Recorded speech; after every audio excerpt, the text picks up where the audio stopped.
Structural ইঞ্জিনিয়ারের কাছে আসবো গোপীনাথ ভান্ডারী। যে কথাগুলো বারবার উঠে আসছে যে কেন এই ভয়ঙ্কর পরিণতি, দুর্যোগ এলো কিন্তু দুর্যোগকে কি কোনো রকম ভাবে আটকানো যায় বা কোথাও গিয়ে এর ভয়ঙ্কর পরিণামটাকে কি কোথাও গিয়ে কমানো যায়, এবং যেভাবে আমরা দেখতে পাচ্ছি কাঠের সেতু, লোহার সেতু দুমড়ে মুচড়ে যাচ্ছে, এটা কেন হচ্ছে?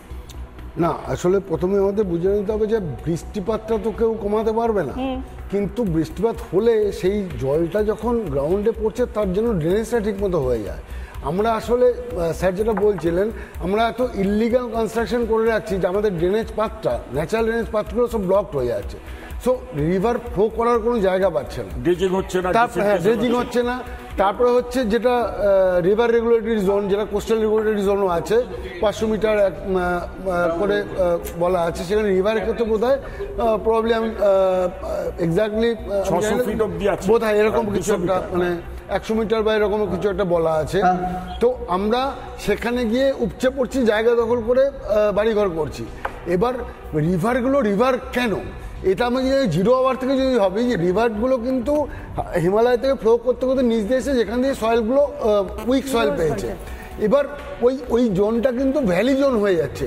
মানে সব জায়গা থেকে আমরা যেটাকে মানে ক্যাচমেন্ট এরিয়া বলি, ওই সব জায়গা থেকে জলটা কিন্তু রিভারে আসবে। আমি একটা ছোট বিষয় আপনার কাছে জানতে চাইবো, যে আপনি বলছেন যে কোথাও গিয়ে একটা ভ্যালি জোন তৈরি হচ্ছে, তার মানে কি এই কারণে যে পলি সরানো হচ্ছে না এবং ড্রেজিং হচ্ছে না, তার জন্য কি এটা এরকম একটা কোথাও গিয়ে? না না না, ওটা অন্যদিকে আমি আসছি।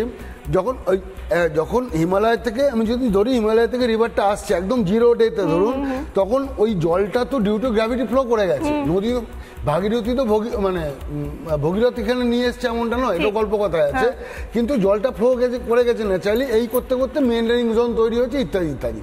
এবার তারপরে যখন পলিটা আসছে, সে পলিটা কোথাও জমা হচ্ছে, তখন তার রিভার ক্যারিং ক্যাপাসিটি ভ্যারি করছে আর কি। যেমন আপস্ট্রিমে বর্ষা হলো কিন্তু ডাউনস্ট্রিমে এসে ফ্লাডটা হলো, এটার প্রভূত একদম অনেক এক্সাম্পল আছে, সেদিকে আমি যাচ্ছি না। কিন্তু আমি বলছি এই যে ক্যাচমেন্ট এরিয়া থেকে জলটা ফ্লো করে যখন সারফেস রান অফ হয়ে যখন রিভারে পড়বে, সেইটা জলটা পড়তে পারছে না। That is the main reason. কেন পারছে না? বিকজ ওই যে ইললিগাল কনস্ট্রাকশনগুলো করে রেখেছি, আমাদের যে ন্যাচারাল ড্রেনেজ সিস্টেমটা কাজ করছে না। Natural drainage system doesn't mean যে high drain. Natural drainage system মানে আমার যে স্লোপে যে জলটা ফ্লো করে সেটাকে গ্রেডিয়েন্ট থাকার জন্য, রাইট? তো সেটাকে ন্যাচারাল ড্রেনেজ সিস্টেম বলা হয়। তো সেটা নিশ্চয় স্যার আমার সঙ্গে সারফেস সেডিমেন্টেশন হয়, সেখান থেকেও সারফেস কাভারিং হয়, সেটাও আরেকটা দিক।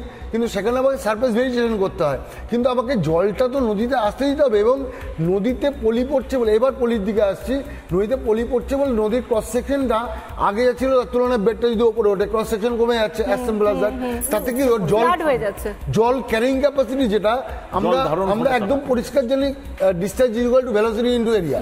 এবার এরিয়াটা কমে যাচ্ছে বা ভেলোসিটিটা একই রয়েছে, কিন্তু তখন ডিসচার্জটা একই রকম এসে দুদিকে স্পিল ওভার করছে।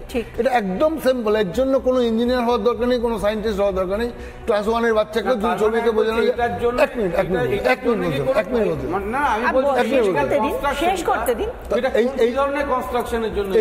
এইগুলো যদি আমরা সারফেস ড্রেনেজটাকে ওইভাবে ব্লক করে রেখে দিই, সেটা ঘাটাল মাস্টার প্ল্যান বলুন অর হোয়াট এভার, মানে যে কোনো জায়গায় আমরা ন্যাচারাল ফ্লোটাকে হতে দিচ্ছি না, সেটা কিন্তু একটা ভীষণ বড় বিষয়। এবং মানে এই যে আজকের ঘটনাটা যেটা নিয়ে আমরা আলোচনা করছি, এটা কিন্তু আজকের দিনে ইসরোর কাছে আমরা ভীষণভাবে মাথা নত করতে চাই।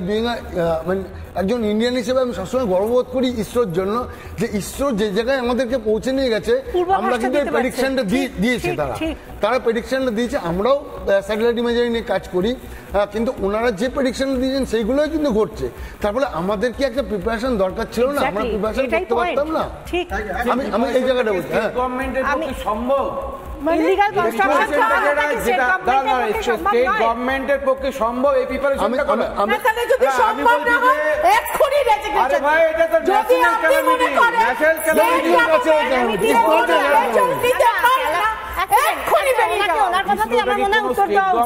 আপনি যেটা বলছেন মণিশঙ্কর বাবু, সত্যি তো ন্যাচারাল ক্যালামিটি।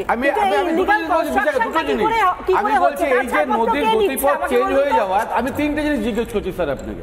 আমি বলছি যে ন্যাশনাল হাইওয়ে তৈরি হচ্ছে, হাইড্রোক্লোরিক প্রজেক্ট হচ্ছে, এইসব করার জন্য কোথাও কোথাও ব্রিজ তৈরি করতে হচ্ছে, সেখান থেকে নদীর গতিপথ চেঞ্জ হয়ে যাচ্ছে অনেক সময়। তাহলে আমার কথা হচ্ছে এই ধরনের ঘটনাগুলো একটা দিক, আর দ্বিতীয় দিক হচ্ছে আপনি যতই প্রিকশন নিন না কেন, এমন এক্সেসিভ রেইনফল হবে বা এমন গ্লেসিয়ার বরফ গলে যেখানে আসবে, এই মুহূর্তে যেখানে আপনার আরেকটা কিছু করার বড় থাকবে ব্রেকিং না। উঠে আসছে এরকম আমাদের ঘটনা কি এই হয় না? কথার মধ্যে উঠে আসছে নাগরাকাটা থেকে একটু আগে যেটা বলছিলাম, আরো বিজ্ঞানটাকে follow করতে নির্মম হবে। একটা না, খবর আমি আসছে। এমন বৃষ্টি এক হোক, সেকেন্ড, বিজ্ঞান বাঁচিয়ে দেবে। 4 জনের আপনারা দেহ বিজ্ঞান উদ্ধার হয়েছিল, বিজ্ঞানটাকে follow করুন। 5 জনের 7 দেহ দিন হয়ে মাঝাকাছি গেছে। চেষ্টা এই করুন। মুহূর্তে আপনি- বড় খবর, শুধু কি পশ্চিমবঙ্গে এক হচ্ছে সেকেন্ড, গেল? মানুষ মারা গেছে, হচ্ছে, মানুষ মারা গেছে, আরো সংখ্যা বেড়েছে, একটু বলতে দিন।